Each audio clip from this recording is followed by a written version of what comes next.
The marriage was supposed to be a cage, but Adanna is about to turn it into a weapon.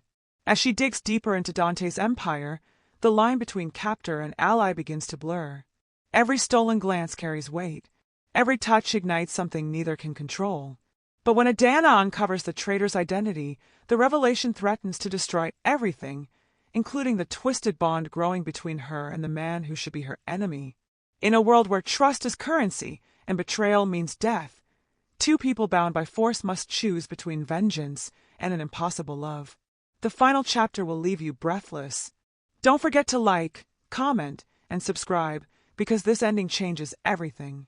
The workstation Dante provided was in his private study, a room that felt more like a war room than an office.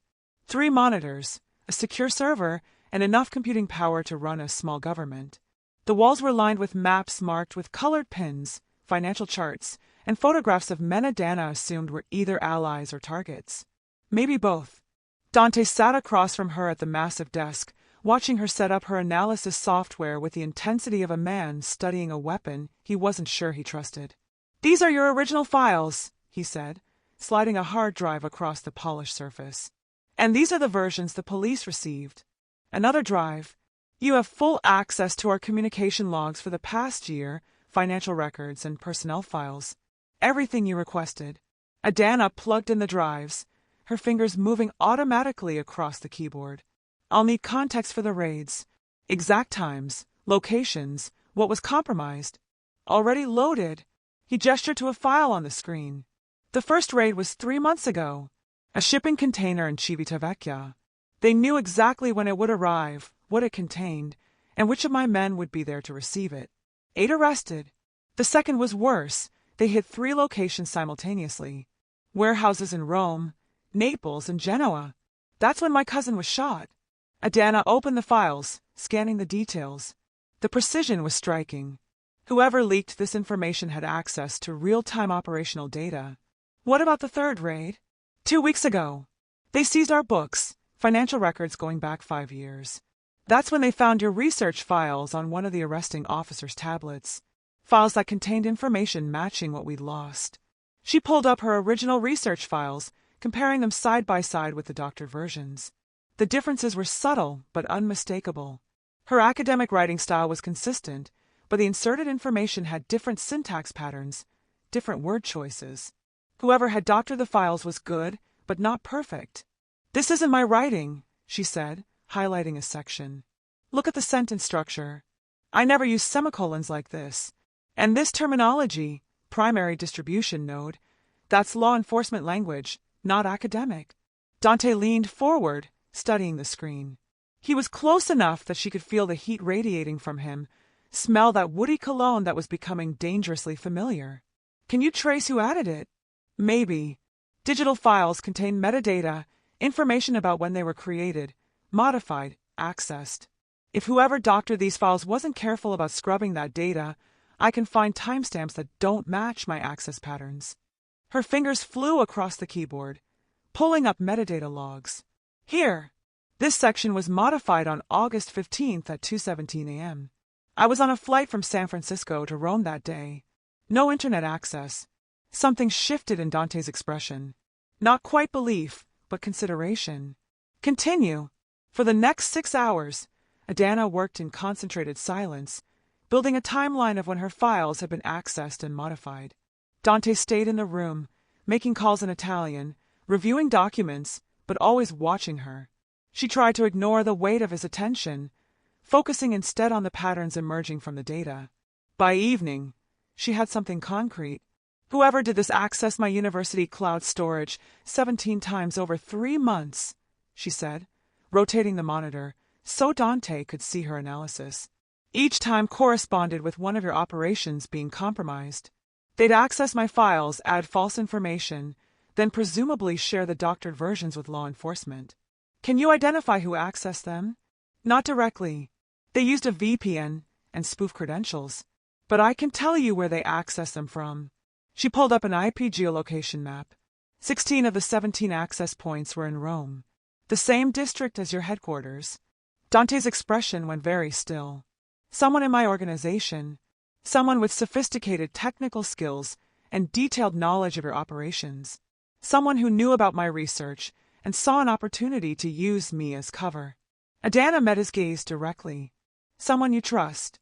The fury that flashed across his face made her instinctively lean back. Give me names. Everyone who fits that profile. I need more data first. Communication patterns. Who had access to operational details before each raid. Financial records. Follow the money, because whoever's doing this is getting paid. She hesitated, then added, I also need to understand your organization's structure better. The formal hierarchy and the actual power dynamics. They're not always the same. Dante studied her for a long moment. Then he made a decision. You'll attend the family meeting tomorrow. As my wife, you have the right to be present. You can observe the dynamics yourself. Will they accept that? Me being there?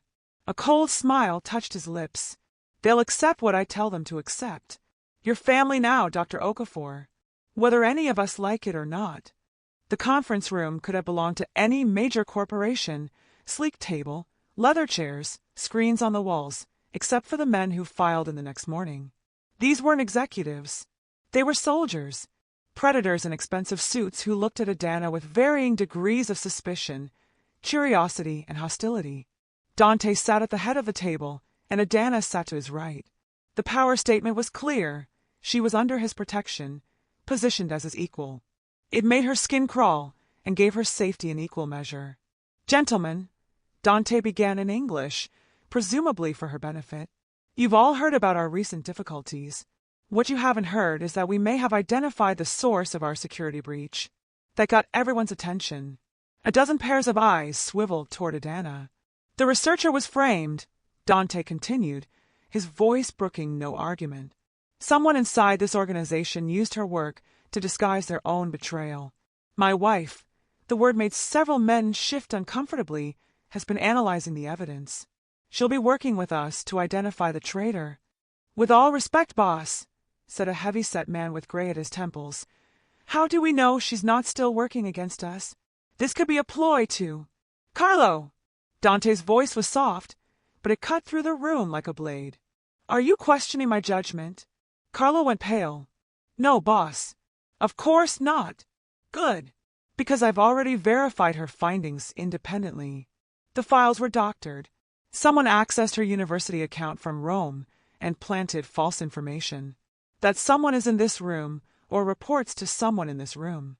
Dante let that sink in, watching the men exchange glances. So here's what's going to happen. You're all going to cooperate fully with the investigation. You're going to provide alibis, phone records, financial statements, whatever is requested. And whoever is responsible is going to pray I never find out who they are. Adanna watched the room's dynamics carefully. Most of the men looked shocked, angry, or concerned. But two showed different reactions.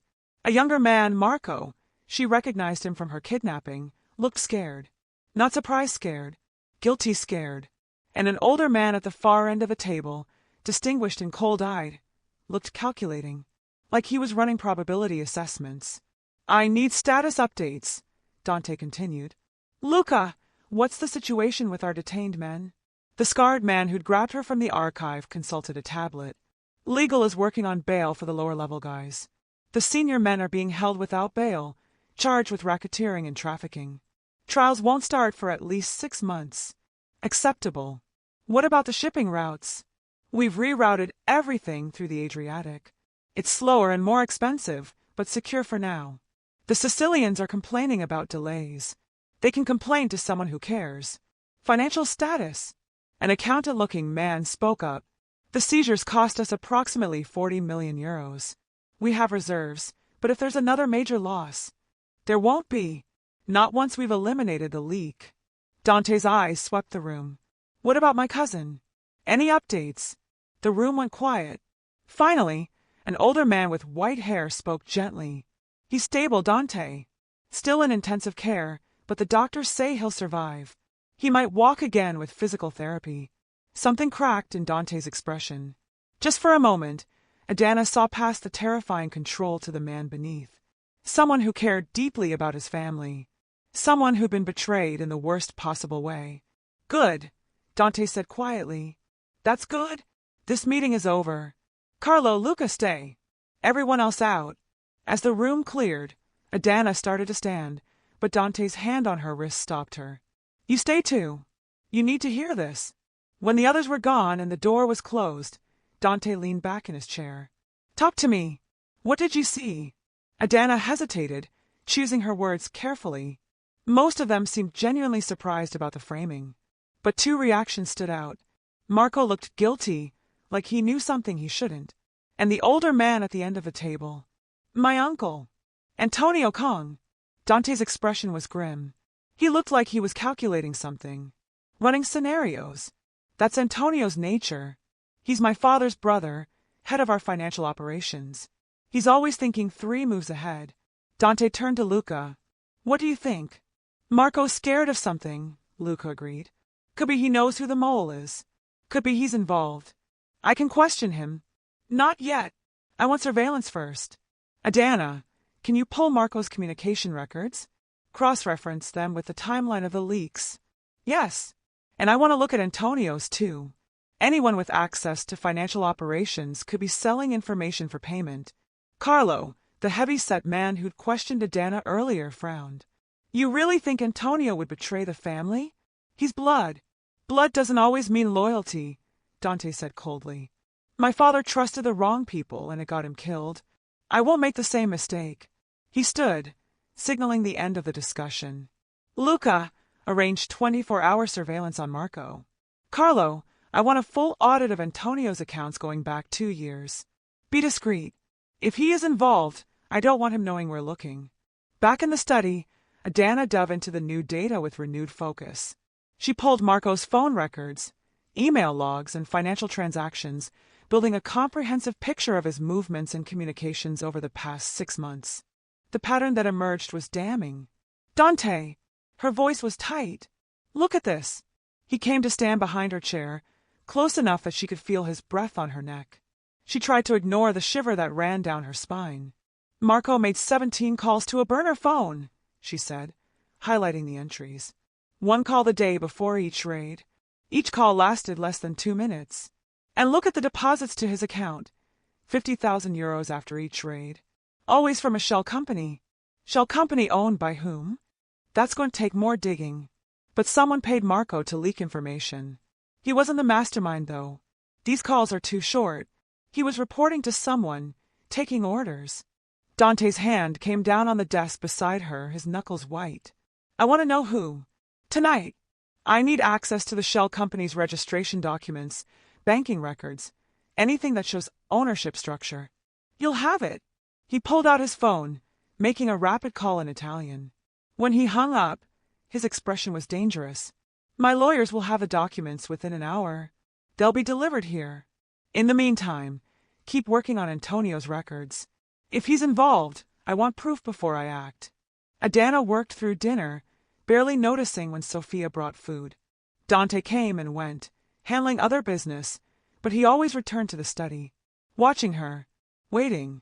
When the shell company documents arrived, Adanna tore through them with the focused intensity of a researcher who'd found a breakthrough. Corporate structures, shareholder agreements, bank statements. She traced the money back through 3 layers of ownership, following the paper trail like breadcrumbs. And then she found it. Dante! Her voice was carefully controlled, but her hands shook slightly. You need to see this. He was at her side in seconds. What is it? The shell company that paid Marco is owned by another company, which is owned by a trust. The trust's beneficiary is. She pulled up the relevant document. Sofia Vitali. Dante went absolutely still. My aunt. Antonio's wife. It gets worse. Adanna pulled up another set of records. She's been making regular payments to a law firm that represents several of your rival families. And look at this. Wire transfers to offshore accounts in amounts that match intelligence reports about compromised operations. She's not just leaking information. She's actively coordinating with your enemies. Why? The word came out raw. We've given her everything. Wealth, protection, status. I don't know yet, but I can find out. Adanna turned to face him. I need to talk to Marco. Directly. If Sophia recruited him, she must have offered him something beyond money. Leverage, threats, promises. Understanding his motivation will help us understand hers. Dante's jaw clenched. You want me to let you interrogate one of my men? I want you to let me interview him, yes. Not torture, conversation. I'm trained in ethnographic research. I know how to get people to talk, to reveal information they don't mean to share. But it only works if I can establish rapport, and that's impossible if he's terrified. He should be terrified. He betrayed me, and he'll be punished. But first, let me get you answers. She held his gaze steadily. You said you wanted to know who put your cousin in the hospital. I can find out. Trust me. The word trust hung between them, weighted with irony. He'd forced her into marriage because he didn't trust her. Now she was asking for exactly that. Finally, Dante nodded. 1 hour. Luca will be present. If I think you're in danger, or if Marco tries anything, the interview ends immediately. Agreed. They brought Marco to a sitting room in the mansion's south wing. Comfortable furniture, warm lighting, no instruments of torture visible. Adanna had insisted on the setting. She needed him to feel safe enough to talk, even though they both knew he wasn't safe at all. Marco was young, maybe 25, with the kind of good looks that probably served him well in normal circumstances. Right now, he looked terrified. He sat on the sofa, hands clenched together, eyes darting between Adanna, Luca standing by the door, and Dante watching from a chair in the corner. Adanna sat across from him, posture open and non-threatening. Marco, I'm not here to hurt you. I'm here to understand. Will you talk to me? His eyes flickered to Dante, then back to her. Will talking help? Honestly, I don't know. That depends on what you tell us and why you did it. But silence definitely won't help. Senior Dante already knows you were involved. The question is whether you cooperate now or make things worse for yourself. Marco's throat worked. I didn't want to do it. You have to believe me. I never wanted to betray the family. Then why did you? Adanna kept her voice gentle, conversational, like they were colleagues discussing an academic problem. Help me understand. My sister. The words came out choked. Sophia said if I didn't help her, her husband's rivals would kill my sister. She has cancer. She's in a hospital in Milan, and Sophia said one word from her and the Calabrians would. He broke off, struggling for control. She threatened your sister's life unless you leaked information, Adanna said, making it a statement, not a question. Yes. She said Antonio wanted to take control of the family from Dante. That this was a power struggle, and I had to choose sides. If I helped her, she'd make sure my sister got the treatment she needed and stayed safe. If I didn't, he couldn't finish. Adanna glanced at Dante. His face was stone, but she could see the fury burning beneath. What exactly does Sophia ask you to do?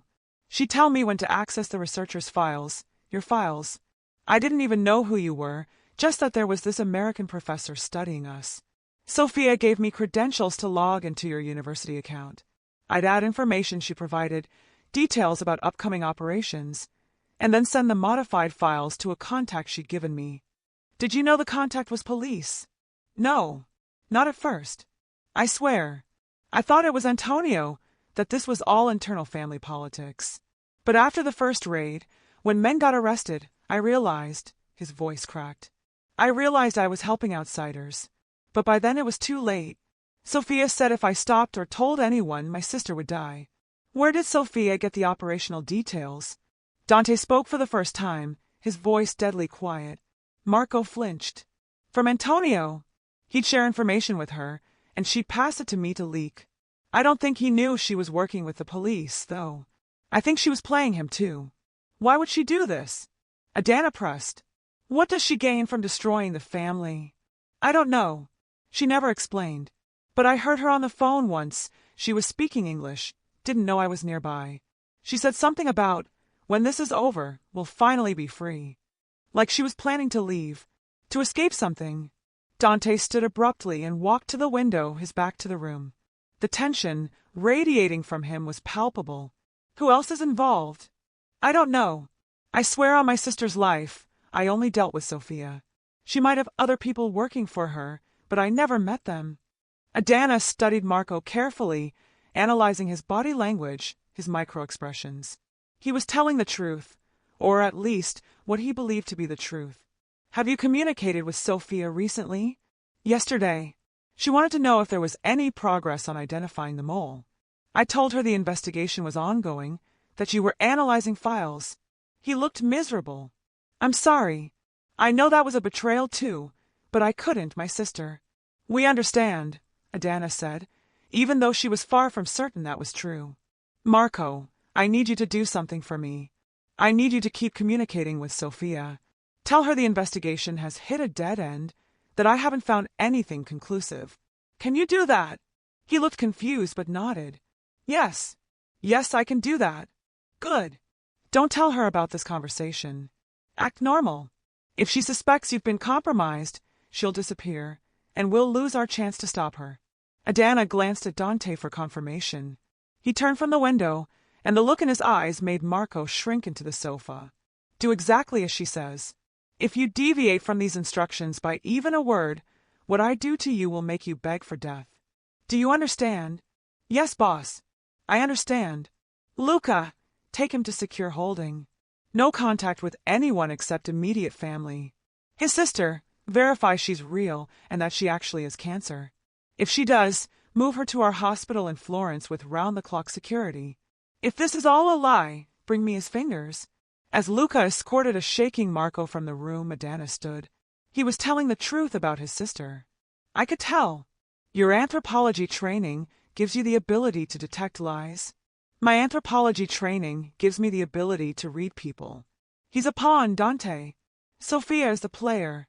Dante moved toward her with predatory grace. You did well. Better than I expected. He told you things he wouldn't have told Luca under interrogation. Because I gave him hope. That's more powerful than fear for getting honest answers. She should step back, put distance between them, but she held her ground. Now we know Sophia is the mole. The question is why. I intend to ask her that question personally.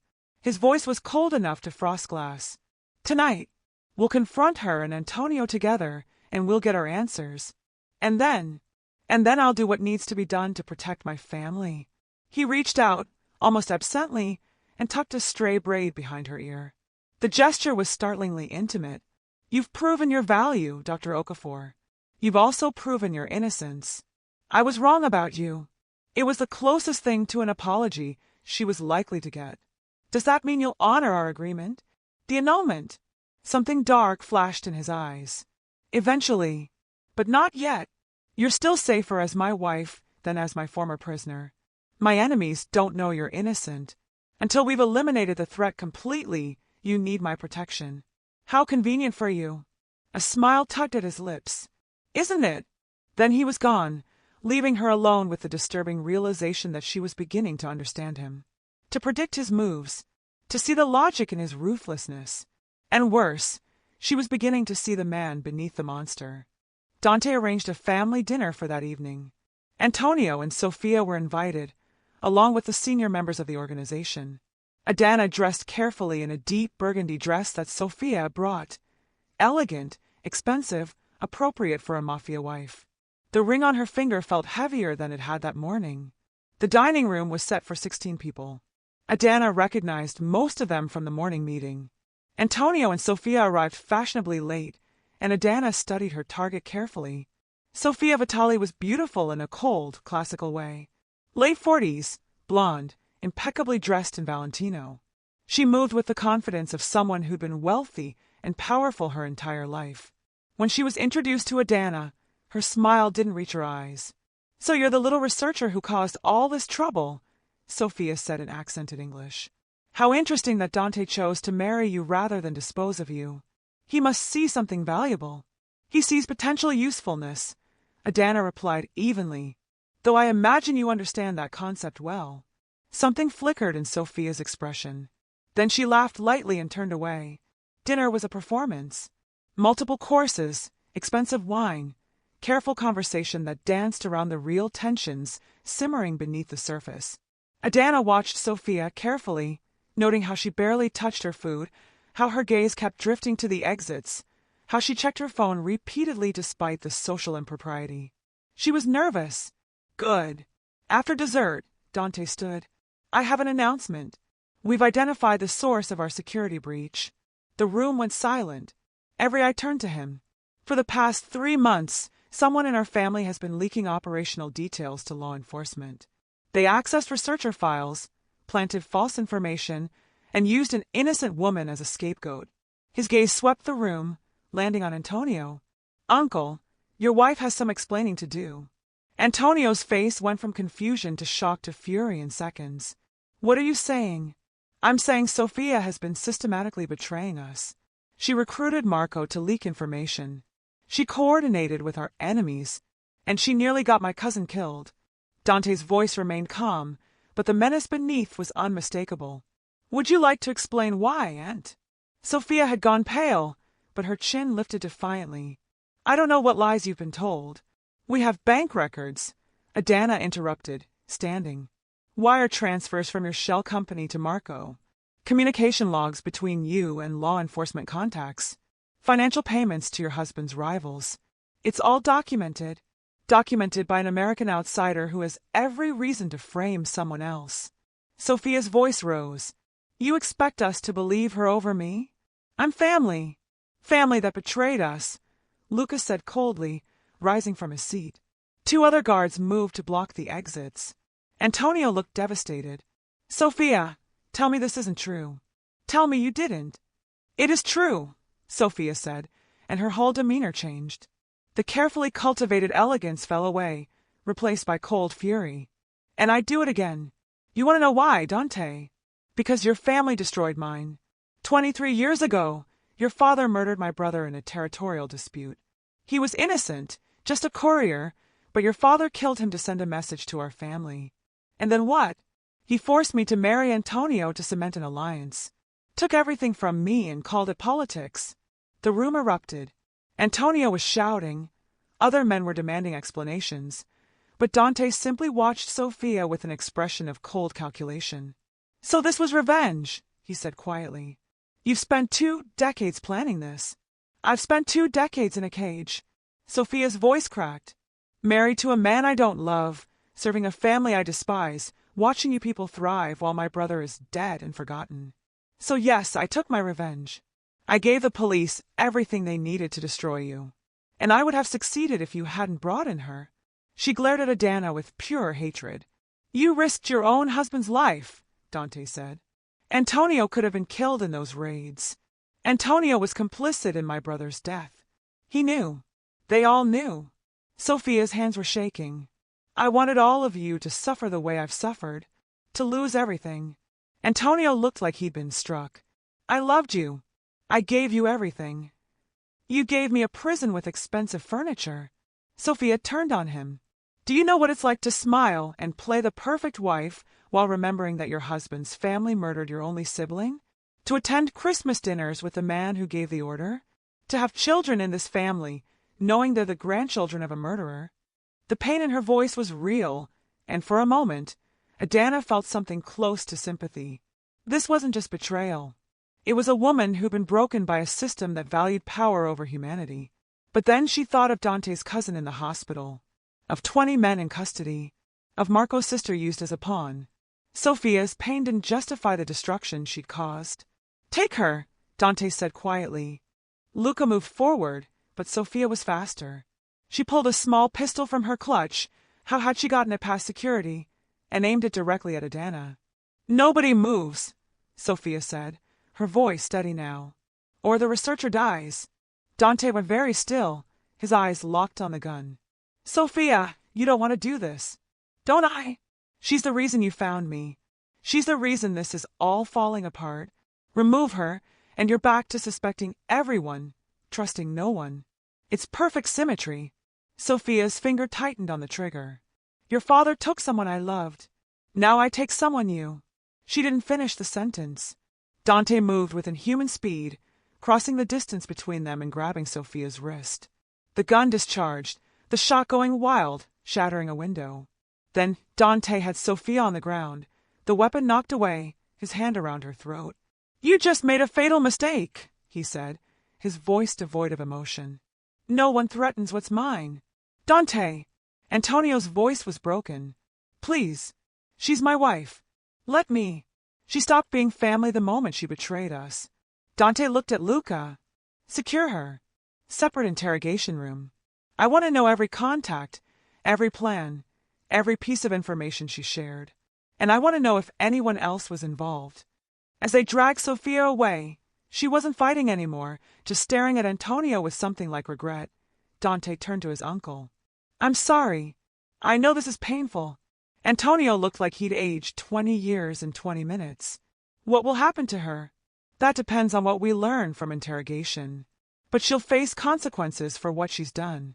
Dante paused. You're not responsible for her actions, uncle. The family understands that. Do they? Antonio looked around at the room full of people avoiding his gaze. I brought her into this family. I didn't see what she was suffering, what she was planning. That's on me. He walked out, shoulders bowed, and the room slowly emptied. Soon only Dante and Adanna remained, standing amid the wreckage of the dinner party. Are you hurt? Dante asked, moving to her side. No. She missed. Adanna was surprised to find her hand shaking. The adrenaline was wearing off, leaving her hollow. You move so fast. I told you. You're under my protection. That means something. His hand came up to cup her cheek, his thumb brushing her cheekbone. When I saw that gun pointed at you, He stopped, something raw flickering across his face. What? Nothing. It doesn't matter. But he didn't move away. His dark eyes searched hers, and the intensity there made her breath catch. You did well tonight. You stayed calm. You didn't panic. I've had practice staying calm in dangerous situations recently, she said, trying for lightness. Something about being kidnapped and forcibly married tends to improve one's stress management skills. A ghost of a smile touched his lips. I suppose I owe you an apology. For all of it. The kidnapping. The threats. The marriage. Are you apologizing? I'm acknowledging that I was wrong. That's as close as men in my position come to apology. His hand was still on her face, and she should step back, put distance between them, but she couldn't seem to move. You've proven your innocence. You've helped me identify and neutralize a serious threat. You've earned your freedom. This was it. The moment she'd been working toward. Freedom. An annulment. The ability to return to her life, her research, her safe academic world far from violence and forced marriages and men who looked at her like Dante was looking at her now. So I can leave? She asked. If that's what you want. His voice was carefully neutral. I'll arrange for your protection until Sophia's contacts are all neutralized. You'll have money, a new identity if needed, whatever you require to be safe. I keep my word, Dr. Okafor. You fulfilled your end of our bargain. When? Tomorrow. Tonight. Whenever you wish. Adanna should have felt relief. Triumph. Instead, she felt something complicated and confusing twisting in her chest. And if I don't want to leave? Not immediately. Dante's eyes darkened. Then you stay as my wife. Fully. Completely. No more pretending this is just a legal arrangement. No more sleeping in separate rooms and maintaining distance. If you stay, it's because you choose to, and that choice has consequences. What kind of consequences? He leaned closer, his lips almost brushing her ear. The kind where I stop being a gentleman, where I show you exactly what it means to belong to me, where I make good on every promise I made about ruining you for any other man. His voice dropped to a rough whisper. I've wanted you since the moment you stood in my entrance hall and looked at me without fear. Since you negotiated terms like you had any power in that situation. Since you challenged me at every turn and refused to break. And if you stay, if you choose this, I won't hold back anymore. Adanna's heart was racing. This was insane. He'd kidnapped her, forced her to marry him, threatened her life. She should run as far and fast as possible. But she'd also spent a week watching him navigate impossible situations with intelligence and strategy, watching him care for his injured cousin, watching him balance ruthlessness with surprising moments of honor. She'd seen glimpses of the man beneath the monster, and those glimpses were dangerous. I need time to think, she managed. Take all the time you need. But Dr. Okafor, Adanna, understand that whatever you choose, I'll respect it. If you want to leave, I'll let you go. I won't pursue you or try to change your mind. This is your choice, freely made. That's the one thing I can give you after taking so much. Then he stepped back, the moment broken, and walked out of the dining room.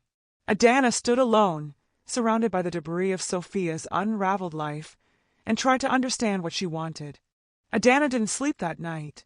She paced her room, analyzing her options with the same methodological rigor she'd apply to any research problem. Option 1, leave. Take Dante's offer of protection and money, return to Stanford, resume her academic life. Safe. Sensible. The choice any rational person would make. Option 2, stay. Remain married to a crime boss, knowing full well what that entailed. Dangerous. Irrational. Possibly suicidal. But as she worked through the analysis, she kept coming back to one question. What did she actually want? Not what was safe. Not what made sense. What did she, Adanna Okafor, actually want? The answer terrified her. She wanted to stay. Not because she was Stockholm syndromed or traumatized or broken, but because in the past week, she felt more alive than in years of safe academic work. She'd used her skills, in ways that mattered, that had real consequences. She'd matched wits with one of the most dangerous men in Italy and held her own. And when Dante looked at her, she felt seen in a way she'd never experienced before. It was insane. He was a criminal, a killer, a man who operated outside every moral and legal boundary she'd built her life around. But he was also brilliant and complex and surprisingly honorable within his own code. And the chemistry between them was undeniable. Around 3 a.m., Sophia knocked softly and entered with tea. "Signora, I thought you might need this." "Thank you." Adanna took the cup gratefully. "Sophia, can I ask you something?" "About Signor Dante." The girl sat cautiously on the edge of the sofa. "Yes. What kind of husband is he? I know this isn't a normal marriage, but is he cruel to the women in his life?" Sophia considered this carefully. "He's demanding, controlling. He expects absolute loyalty and obedience from everyone in his household. But cruel? No. His last serious relationship ended 3 years ago. She wanted marriage. He wasn't ready. He gave her a generous settlement and made sure she was protected when she left. He didn't hurt her for leaving. He didn't force her to stay." She paused. "The men fear him because he's ruthless with enemies and traitors. But with family, with people under his protection, he's different. Demanding, yes, but also fiercely protective. He takes care of what's his.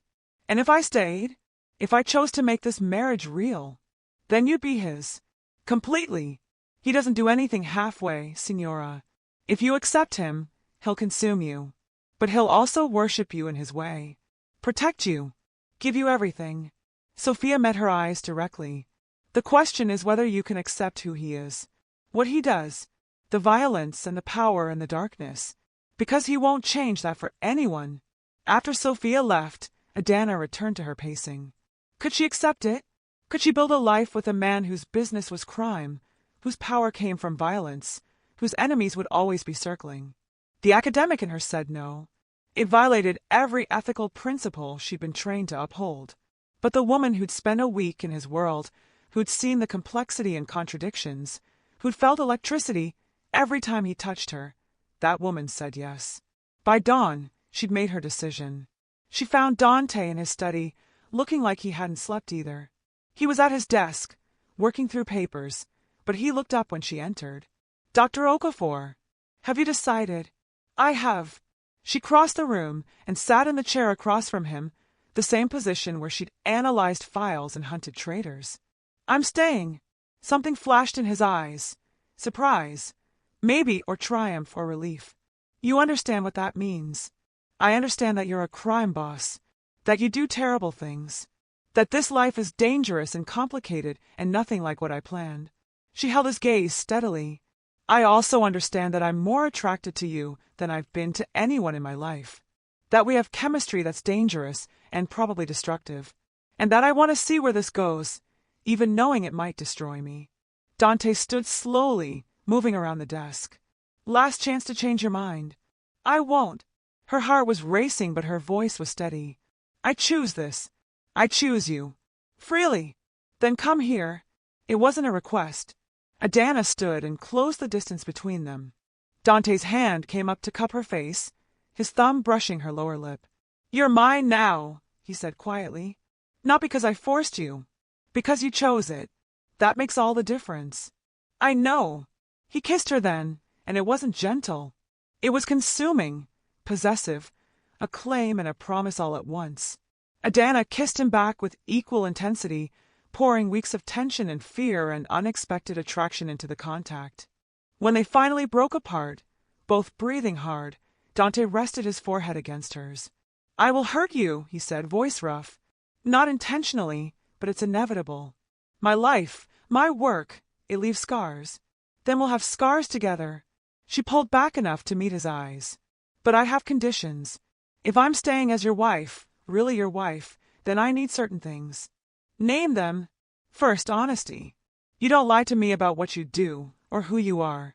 I can accept darkness, but I can't accept deception. Second, I continue my research. Maybe not publishing on active crime families, but I need intellectual work. I need purpose beyond being your wife. Third, when you do terrible things, and I know you will, you don't ask me to participate or witness.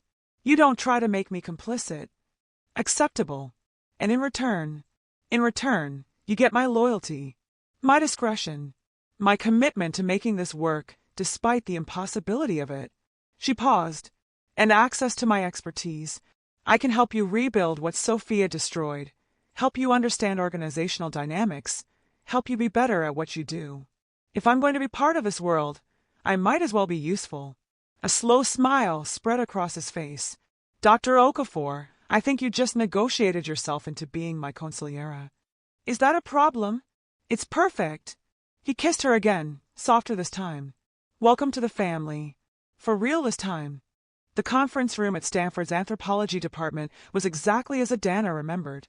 Same fluorescent lights, same uncomfortable chairs, same smell of old coffee and academic ambition.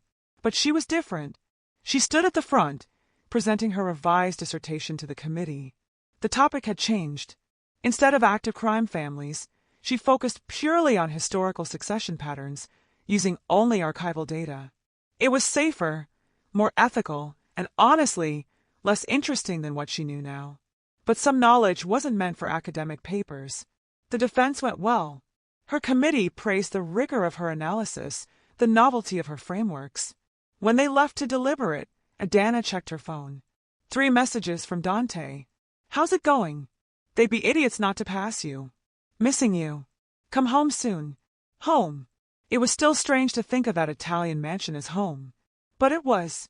The committee returned with smiles. "Congratulations, Dr. Okafor. You've passed with distinction." After the celebrations, the handshakes, the promises to stay in touch with colleagues, Adanna caught a flight back to Rome. Dante was waiting at the airport, leaning against a black Mercedes with Luca at the wheel. "Dr. Okafor," he said when she approached, and the pride in his voice was unmistakable. He pulled her into his arms right there in public, kissing her thoroughly. "I knew you'd do it." "It's Dr. Kang, actually," she corrected, showing him her newly printed business cards. "I may have officially changed my name." Something soft crossed his expression. "You didn't have to do that. I wanted to. This is my life now. My choice." She kissed him again. "Take me home." In the car, she reviewed the messages from her research assistant. She'd started consulting for Dante's organization officially, analyzing organizational efficiency, identifying structural weaknesses, developing succession planning. It was the same work she'd done academically, but now it had immediate practical application. And it was helping him rebuild what Sophia had destroyed. "How's Antonio?" she asked. "Better. The divorce was finalized last week. He's stepping back from day-to-day operations, focusing on the financial side. Luca is taking over his previous responsibilities." Dante's hand found hers, fingers intertwining. "Your suggestion about restructuring the hierarchy worked. We're more efficient now. And Sophia? Sentenced to 25 years in maximum security. Her police contacts have all been identified and prosecuted. The rival families she was working with have been dealt with." Adanna didn't ask for details. That was part of their agreement. She knew he did terrible things, but she didn't need to witness them. Back at the mansion, she changed out of her academic clothes into something more comfortable. Dante found her on the terrace overlooking the gardens, watching the sunset paint the sky in shades of orange and purple. "Any regrets?" he asked, wrapping his arms around her from behind. About which part? The kidnapping? The forced marriage? The decision to stay with a crime boss? Any of it? Adanna leaned back against his chest, feeling safe and dangerous and impossibly content all at once. No regrets. This isn't the life I planned, but it's the life I chose. And I choose it again every day. Good. He pressed a kiss to her temple. Because you're stuck with me now, Dr. Kang. For better or worse. Mostly worse, I imagine. Definitely worse. But occasionally spectacular.